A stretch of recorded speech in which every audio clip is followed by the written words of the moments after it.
O agronegócio representa uma parcela relevante da economia brasileira, e há pouco mais de 2 anos o mercado financeiro obteve mais uma porta de entrada para investir nesse setor, os fundos de investimento em cadeias agroindustriais, ou FIAGROS, que já são uma indústria de mais de 20 bilhões de reais.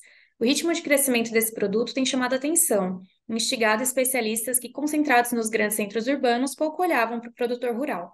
Sobre o assunto, converso agora com Bruno Santana, presidente executivo e fundador da Kijane Investimentos, gestora com um dos maiores fiagros da indústria, com patrimônio líquido de aproximadamente 675 milhões de reais. Eu sou Bruna Camargo, jornalista da Agência Estado, e começa agora o programa Cabeça de Gestor, deste 30 de janeiro de 2024.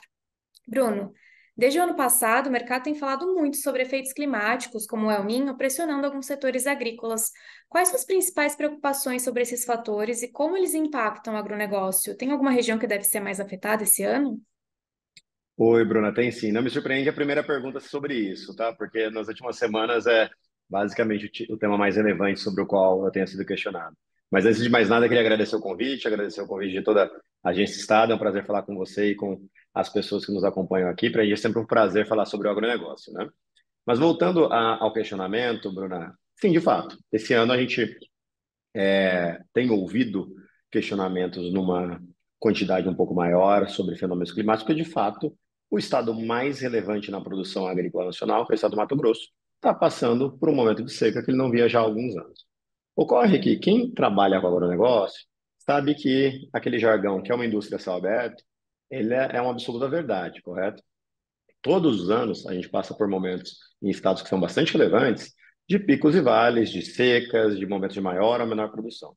No Rio Grande do Sul, por exemplo, que é disputa o segundo, terceiro estado maior produtor nacional, nos últimos anos teve um efeito de seca bastante representativo. Esse ano, por sinal, está produzindo muito bem. Mas voltando ao caso concreto, a maior incidência nesse ano é no Mato Grosso. Mato Grosso, vale lembrar, é o maior produtor nacional. Só o estado do Mato Grosso representa aproximadamente 10% da produção total de soja. Acontece que a seca que tem esse ano no Mato Grosso, ela tem alguns fatores que são bastante peculiares. Ela não pegou o estado de maneira uniforme, ela é bastante heterogênea. Então, dependendo da região específica, dependendo do momento do plantio, se foi um plantio mais precoce, se foi um plantio mais tardio, tem afetado de maneira muito diferente os produtores. Então, a gente tem visto, eu estive recentemente na divisa do Mato Grosso com o Pará, no último final de semana, inclusive. Lá, por exemplo, os plantios mais tardios, a princípio, não vão ter maiores dificuldades. Já conselheiros nossos aqui, por exemplo, que são produtores rurais, já estão colhendo, estão tendo colheitas com menos da metade da produção esperada. É isso que a gente vai ver esse ano, uma dificuldade de ter uma linha homogênea de colheita, mas sim, de fato, a gente vai ter algum efeito sim na colheita. E, apesar do fator climático parecer o mais óbvio, o mais conhecido, existem outros fatores de risco aí para o agronegócio. Quais são os pontos de atenção que vocês estão olhando? Sem dúvida nenhuma, Bruna, o fator climático é o que mais chama atenção. É o que aparece na televisão, é o que as pessoas veem, é o que é mais falado. Mas para a gente que está financiando a cadeia inteira do agro, a gente tem que atender e entender e atender com atenção os diferentes riscos que a gente coloca dentro dessa operação. E eu ponderaria alguns além dos fatores climáticos. O primeiro deles é o risco operacional. Efetivamente, produzir como se produz no Brasil é muito complexo. Eu acho que a maior parte das pessoas que estão nos acompanhando aqui conhece minimamente de agronegócio, já deve ter visto uma imagem que é muito tradicional, que se faz um V assim com colheitadeiras, uma dúzia de colheitadeiras, e logo atrás plantadeiras. Aquilo lá normalmente é uma cena da colheita de safra verão, colheita de soja principalmente, e plantio da safra de inverno, plantio de milho principalmente. A gente deve estar, enquanto a gente fala aqui no dia 30 de janeiro, isso deve estar acontecendo em algum lugar do Mato Grosso, justamente. Como isso acontece? Essa dupla safra, às vezes até três safras na mesma área, etc. Existem dois fatores primordiais aí. O Brasil tem uma condição de sol e de chuva que permita isso, e do outro lado, e principalmente, a tecnologia dos produtores e dos elementos, os insumos agrícolas que são plantados no solo brasileiro, que permitem isso daqui. Os produtores nacionais, Bruna, são entre os mais tecnológicos do mundo. O, o que eu sempre comento com quem eu interajo é que um produtor agrícola brasileiro que sai e vai encontrar um par dele nos Estados Unidos, na França, na Ásia, basicamente nas principais potências agrícolas mundiais, ele vai ser admirado. O produtor brasileiro é bastante tecnológico, mas isso é muito difícil. Então, voltando à sua pergunta, quando você pergunta o que que a gente tem que olhar quando a gente vê uma análise de crédito na cadeia do agro, e eu estou falando bastante sobre o produtor, mas lembrando que a cadeia ela é bastante mais complexa, né? A excelência operacional é, sem dúvida nenhuma, um dos fatores. Segundo, é a estrutura de capital. Quando a gente fala sobre safra, a gente tem uma indústria que é extremamente demandante de capital de giro. Você precisa, literalmente, ter tudo pronto para fazer um investimento, para aquilo ser colhido e efetivamente esse dinheiro voltar. Então, essa estrutura de capital saudável, ela é extremamente relevante. A gente vive num país que, por mais que recentemente a gente tenha visto uma menor volatilidade, ainda é um país com uma economia razoavelmente volátil, com uma mudança de taxa de juros relativamente representativa. A gente tem mudanças de inflação também importantes. Então, é importante a gente entender se esses produtores ou esses empresários da cadeia do agro estão capitalizados, estão bem, estão com a estrutura de capital no preço e no prazo adequado, entre outros fatores que são notórios aqui no risco da cadeia do agro, Bruna. Mas, de modo geral, considerando todos esses riscos e cenários que você me descreveu, vocês avaliam que o agronegócio deve seguir como um componente importante para o crescimento do produto interno bruto do Brasil? Sem dúvida nenhuma, Bruta. Nos últimos anos, o agro representou entre 25% e 30% do PIB, dependendo da ótica que se olhe. E vale dizer que existem vários economistas, várias pessoas retomadas que falam que esse número, inclusive, é muito maior, de maneira indireta, né? Existem algumas outras cadeias que, eventualmente, não são consideradas nessa cálculo do PIB do agronegócio, como, por exemplo, indústrias relacionadas ao agro, que entram no PIB da indústria, justamente, não do agro, mas, obviamente, tem uma correlação muito forte. Tendo dito isso, Bruno, a gente entende que o agro continua assim com a sua relevância. O crescimento da produção agrícola nacional é extremamente importante. O agro tem sido um dos principais fatores de superávit na balança comercial brasileira. E, sem dúvida nenhuma, esse superávit tem trazido efeitos muito benéficos para a economia. A gente sabe o quanto isso tem equilibrado as relações cambiais do Brasil, isso tem ajudado nas reservas nacionais, isso tem efeitos indiretos, inclusive inflação, taxa de juros e outros fatores.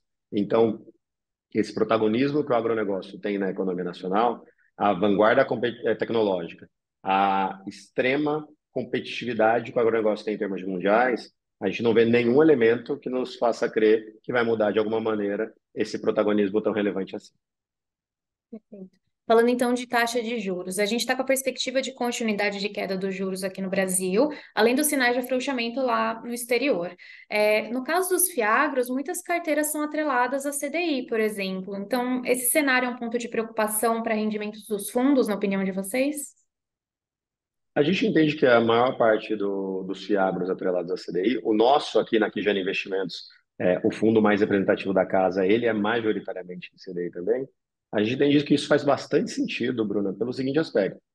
A cadeia como um todo está acostumada em trabalhar com a taxa de juros é, reinante na economia ou, eventualmente, até em moeda estrangeira, etc. Mas não é uma cadeia que está, por exemplo, acostumada muito com outros indexadores, como a gente vê IPCA em alguns aspectos, outros indexadores em outros casos. O que vai acontecer é que com a diminuição da taxa básica de juros, você vai ter dois efeitos. O primeiro, eu comentei um pouquinho atrás sobre a estrutura de capital das empresas do setor. Elas tenderiam a estar um pouquinho mais saudáveis, porque a linha de despesas financeiras deveria diminuir nominalmente com menor taxa de juros. Do outro lado, o que a gente sempre defende na cadeia como um todo, e aqui na Kijane isso é uma verdade absoluta, é que a gente está entregando para o nosso investidor é um spread sobre CDI. Para ele ter uma exposição ao risco da cadeia de agronegócio, e depois, se tiver oportunidade, comenta um pouquinho sobre como que a gente gosta de pulverizar e gerenciar esses riscos, mas a gente tem que dar um spread sobre o CDI para esse cliente muito competitivo. No nosso caso aqui, já nos mais de 2 anos que a gente tem um dos maiores fiagros na indústria, a gente vem entregando de maneira muito consistente um spread de 3 a 3,5% sobre o CDI. É isso que a gente acredita vai continuar acontecendo. E se o CDI tiver 10%, 5% ou 12%, a gente acredita que esses 3% remuneram adequadamente os investidores para os riscos que eles estão correndo. Perfeito. Então, vamos falar especificamente do fundo de vocês, o Kigiane Satala Fiagro. Quero entender como está essa atual composição dele, tanto nos segmentos quanto na disposição geográfica dos ativos. Uma excelente pergunta, Bruno, porque essa é a pergunta que a gente mais tem orgulho em responder. Quando a gente veio para o mercado com o Quingenas Atala, exatamente 2 anos atrás, o que a gente defendia é que o agronegócio, naturalmente, tem momentos de picos e vales. Então, a gente vai ter momentos de maior bonança, que era justamente lá em janeiro de 2022, quando a gente estava aqui. Mas quem teve a oportunidade de nos acompanhar lá na primeira emissão, se lembra claramente que a gente destacou muito o fato de que o agronegócio nacional não ia continuar de maneira linear daquela maneira para sempre. A gente tinha um pico de produtividade, a gente tinha um pico de preço de commodity, a gente tinha um pico de margem ao longo de toda a cadeia. O que aconteceu menos de 2 anos depois é que a nossa tese se concretizou. A gente teve uma mudança representativa de preço das commodities, a gente teve uma mudança relevante nas margens das maiores partes da cadeia, e também a gente está tendo agora, como a gente comentou anteriormente, uma questão de produtividade ao longo do território nacional, mais considerado Mato Grosso, mas com alguns outros casos. Então, para ter exposição à cadeia do agro, você precisa saber que esses picos e vales vão acontecer e conseguir navegar por eles. E do nosso ponto de vista, a melhor forma de fazê-lo é ter um fundo bastante pulverizado, tanto setorial quanto regionalmente. Então, o Pijanesa Tala não é o tipo de fundo que tem um ticket médio alto, pelo contrário, a gente vem girando em torno de 30 a 32 operações, Bruna, no portfólio que se aproxima de 700 milhões de reais, em torno de 680 milhões de reais. Isso dá um ticket médio de entre 20 a 25 milhões de reais. A gente acha que é bastante adequado para uma operação de mercado de capitais. O segundo aspecto é a pulverização setorial. A gente falou bastante sobre o produtor agrícola aqui, mas o produtor agrícola, somado todas as suas diferentes vertentes aqui no Quijana Exatala, ele não tem mais do que 25% do fundo. Lembrando que produção agrícola, a gente pensa em milho, soja, que aparece na televisão, mas a gente aqui, nas mais de 500 oportunidades que a gente analisa por ano, já viu produção agrícola de frutas, de flores, de proteína animal, passando por bovina, suína, aviária, até mesmo peixes, flores, cacau, ou seja, o valor bruto de produção agrícola brasileira é gigantesco. E eu nem mencionei um dos setores mais relevantes da economia, que é o setor sucroenergético. Antes da produção agrícola, a gente tem toda a cadeia de insumos à produção. Então, é quem entrega as sementes, entrega os fertilizantes, entrega os defensivos, sejam eles químicos, biológicos, é a cadeia de varejo, cooperativas e assim por diante. Do outro lado, a gente tem toda a cadeia, depois da produção, de logística, de industrialização, de embalagem, de alimentos, de bebidas e assim sucessivamente. Então, eu convido quem está nos acompanhando a entrar no nosso site, o kijane.com.br. Lá tem uma aba com o nosso relatório gerencial. Todo mês a gente coloca bastante tempo e energia para dar uma visão bastante ampla do setor e também tem a abertura sobre todos os setores que a gente tem exposição. A gente não tem mais do que 12% de concentração em cada um dos setores. Por fim, Bruna, importante mencionar a concentração regional. Poxa, o Brasil tem aquela típica informação de internet, mas que eu já fui verificar ela verdadeira. O ponto mais norte do Brasil está mais próximo do Canadá do que do ponto mais ao sul do Brasil, né? Então, efetivamente, a gente tem uma dimensão continental. O produtor agrícola que está no Rio Grande do Sul, o produtor agrícola que está ali na região do Mapito, em Luiz Eduardo Magalhães, na Bahia, em Balsas do Maranhão, e o produtor agrícola que está lá em Rondônia, ele deve ter alguma coisa entre 2 a 3 mil quilômetros de distância em cada um dos pontos desses triângulos. O que a gente quer dizer com isso? Que são condições absolutamente diferentes que cada um deles vai enfrentar ao longo de uma safra. Então, se a gente tivesse concentrado no Rio Grande do Sul no ano passado, a gente está chorando hoje.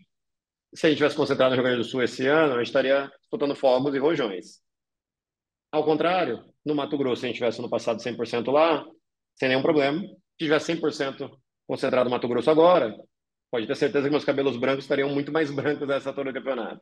Então, o que a gente faz é justamente pulverizar isso o máximo possível. É óbvio que os estados, os principais estados de produção agrícola e ou da indústria agrícola brasileira, a citar Mato Grosso, Paraná, Rio Grande do Sul, São Paulo, depois Goiás, Minas, Mato Grosso do Sul, obviamente vão concentrar um pouco mais na nossa posição do que um estado como Sergipe, que tem uma produção menos relevante, mas é fato que dentro dessas condições a gente tenta pulverizar o máximo possível. Perfeito. E Bruno, você mencionou que você esteve recentemente em viagem ali pelo Pará. Me conta um pouco mais sobre essa relevância que vocês dão a estar fisicamente próximo aos negócios que estão na carteira de vocês. A gente acha isso indispensável, Bruna. De fato, eu cheguei do Pará no último domingo pela manhã. A nossa sede é aqui em Londrina, no Paraná. Hoje, eventualmente, eu estaria até em São Paulo, em uma reunião, um sócio meu foi no meu lugar, mas no final de semana eu estou em São Paulo, segunda-feira que vem eu estou no Rio de Janeiro, meu sócio está no Mato Grosso, e assim sucessivamente. A gente entende que é indispensável estar na ponta. E por que isso, Bruno? Vai muito em linha com dois aspectos. Primeiro, a nossa capacidade de originação de oportunidades. A gente acredita que quem está ali na ponta, mantém os relacionamentos, sabe com quem está lidando, efetivamente, quando a gente tiver novas oportunidades de negócio, elas vão chegar a quem efetivamente tem esse foco na cadeia do agronegócio e a gente vai poder efetivamente analisar se a gente tem maior ou menor interesse nas oportunidades e, em última instância, dar um retorno mais atraente para os nossos investidores. Mas, do outro lado, eu diria que principalmente, isso se dá muito em linha com o gerenciamento de risco. Anteriormente, na nossa conversa, a gente falou sobre os riscos climáticos, sobre os riscos operacionais, sobre os riscos de estrutura de capital. E, efetivamente, quando você está lá na ponta, no exemplo que você deu, comigo lá no Pará nessa última semana, eu fiquei no Pará de quinta a domingo. Vi que choveu todo dia. Vi que a soja lá está num estado em que ela vai demorar ainda aproximadamente 2 meses para a colheita. Tive na divisa com Mato Grosso. Vi que ali a soja está muito mais avançada e já sofreu um pouco mais com os estresses hídricos. Então, você tem essa sensibilidade que se você não está lá na ponta, você vai depender de uma cadeia de informação que, obviamente, pode levar tempo, pode perder a curacidade, e para a nossa tomada de decisão é extremamente relevante saber o que está acontecendo, da maneira mais correta possível, o mais rápido possível. Outro aspecto, Bruna, é quando a gente seja está avaliando o tomador de recursos, principalmente do nosso Fiagro, que já é Zatala, seja da nossa carteira já desembolsada, e que esse é um fator que é importante destacar, a gente tem um acompanhamento de visitas bastante recorrente, é muito importante entender não só as questões climáticas que eu comentei anteriormente, mas aqueles outros fatores de risco. Por exemplo, a operação. A gente chegou à conclusão que a operação da cadeia agro do Brasil é extremamente complexa, extremamente tecnológica. Essa operação está sendo executada da maneira correta, com o índice de tecnologia, com o índice de profissionalismo, com o índice de governança adequado? Sem dúvida nenhuma. A estrutura de capital. Como está isso? Poxa, chegar a balanço, chegar a números, é óbvio que a gente olha isso daí. Mas isso tem um delay entre o que está acontecendo com a realidade. Quando eu estou ali, eu vejo o meu cliente, eu vejo o fornecedor do meu cliente, eu vejo um colega do mercado financeiro, do banco local, regional, etc. Eu vou ter um nível de informações que me permite ter a acuracidade e a reação tempestiva, Bruna, adequada para acompanhar mais de perto, se necessário for fazer alguma execução de garantia, se necessário for tomar alguma atitude que me permita navegar de uma maneira um pouco mais tranquila do momento. Hoje eu estava lendo uma reportagem do jornal que fala, se eu não me engano, a frase era algo no sentido de estar mais confortável no desconforto, né? E, em última instância, eu acredito muito que estar perto dos clientes a todo momento, o máximo possível, nos traz cada vez mais conforto. E eu gostaria também de saber se vocês fazem algum tipo de filtro que considere métricas ESG no processo de gestão de vocês. Você mencionou de estar de olho em governança e os fatores climáticos sempre influenciam muito no agro, mas de modo geral vocês fazem esse filtro? Bruno, admito para você, quando eu acabei a resposta anterior, me veio à cabeça se eu deveria ter explorado um pouco mais o tema ESG, ou se a passada que eu dei sobre governança e etc. tinha atacado suficientemente o ponto. Então, eu te agradeço a pergunta para poder explorá-lo de maneira mais adequada. Eu estou no mercado financeiro relacionado ao agro, Bruno, exatamente 20 anos. Dia 15 de março agora de 2024, faz 20 anos que comecei minha carreira numa agência do Banco do Brasil, analisando CPR para produtor rural. E 20 anos atrás, quando a gente falava de temas ambientais, de temas sociais, de temas de governança, era uma novidade, era um negócio fora do comum. Eu fui não para Faria Lima, porque na época ainda era paulista, né? Eu estou entregando os anos aqui, mas em 2007, quando eu comecei e fiz o segundo passo da carreira já no mercado financeiro em São Paulo, em banco de investimento, banco de atacado, etc., eu trabalhava numa instituição que era vanguardista nisso, que era o Banco Real, falava muito sobre esses temas e era rotulado como branco dos abraçadores de árvore, né? Era o pessoal que falava sobre isso, era um negócio muito à frente do seu tempo, lá em 2007. Fato é que a gente está em 2024, E falar sobre sistemas, Bruna, deixou de ser um diferencial há muito e muito tempo. É absolutamente mandatório ter esse tipo de coisa. Então, aqui na Kijane, a gente não vê os temas ESG ou ASG, né, na versão traduzida, como algo diferente ou algo que nos coloca numa posição melhor, mas algo absolutamente mandatório e indispensável para quem lida com a cadeia do agro. Em termos práticos, o que a gente faz é, desde o processo de análise de crédito e diligência, a gente tem um questionário ESG dentro do nosso processo, a gente tem avaliações, a gente tem um sem número de certidões, de aspectos formalísticos que a gente avalia antes da concessão de crédito. E um aspecto importante quando a gente faz as visitas de campo, que era o tema da pergunta anterior, é justamente ver isso na prática. Com toda as aspas naquilo que eu vou colocar agora, Bruno, a gente acredita que passar pelo nosso formulário, passar pelas certidões, etc., é algo que, se alguém minimamente tiver uma aderência aos principais aspectos de ESG, eles conseguem fazer. Agora, a gente quer ver se isso daqui é a realidade. E ver se isso é a realidade, a gente tem não só empresas que a gente contrata para ir lá avaliar de maneira isenta e tudo mais, mas a gente gosta muito de ver. E estando numa propriedade agrícola, estando numa indústria, estando num cliente, a gente consegue ver isso daqui. Para você ter uma ideia, teve já um caso que a gente foi visitar um cliente em que você tinha todo o paramental de EPIs e tudo mais, tinha um fundador que ao entrar na planta ele, não, não, não, vocês estão comigo, vocês não precisam disso daí. Não foi só por isso, mas esse obviamente foi um fator na nossa tomada de decisão. Esse potencial cliente não é um cliente que está no nosso portfólio hoje em dia, porque a gente não quer ter esse tipo de exposição. Perfeito. E, Bruno, a Comissão de Valores Imobiliários, a CVM, indicou estar trabalhando numa regulamentação própria para os fiagros. Entre os pontos abertos para consulta pública, um que o mercado tem discutido mais é sobre a possibilidade dos chamados fiagros multimercados. Eu gostaria de saber a sua opinião a respeito dessa ideia e qual o potencial que você acredita que uma regra própria pode oferecer para a indústria.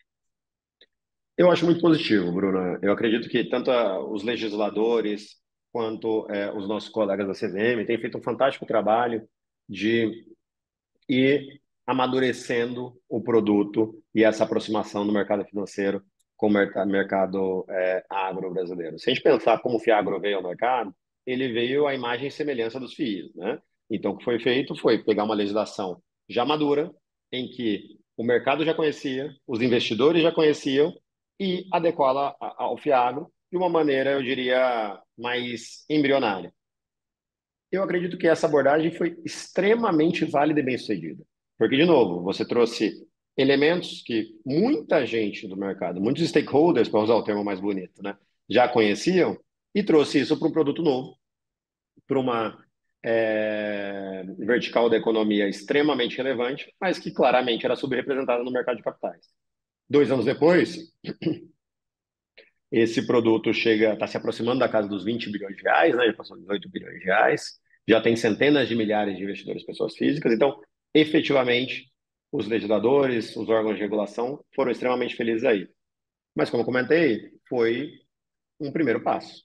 A gente acredita que, ao longo do processo de amadurecimento do produto, a gente vai ter vários e vários passos para efetivamente atingir toda a potencialidade que a cadeia do agro tem, porque os números variam, né? Depende se você está olhando de dívida, de equity, como, etc. Mas toda a Faria Lima acredita que o agro representa entre 5% e 10% do mercado de capitais. É um negócio que representa de 25% a 30% do PIB. Claramente, essa assimetria tem que diminuir. E isso vai diminuir com melhoras legislativas, regulatórias, amadurecimento do produto, etc. Voltando à sua pergunta e sendo mais especificamente, falando mais especificamente sobre fiagros no mercado, vai muito nessa linha. A gente tem hoje fiagros que majoritariamente refletem o que é o conceito do fundo de papel. A gente tem alguns pouquíssimos que estão indo na linha do imobiliário, efetivamente investindo em propriedades agrícolas e tudo mais.